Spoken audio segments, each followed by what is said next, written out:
see what it sounds like.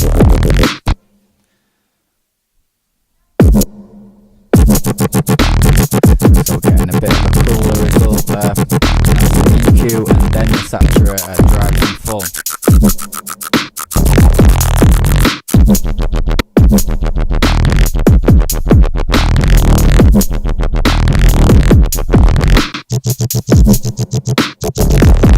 Give it a go, guys, why not? Make a simple bass and stick a saturator on it, drive it full.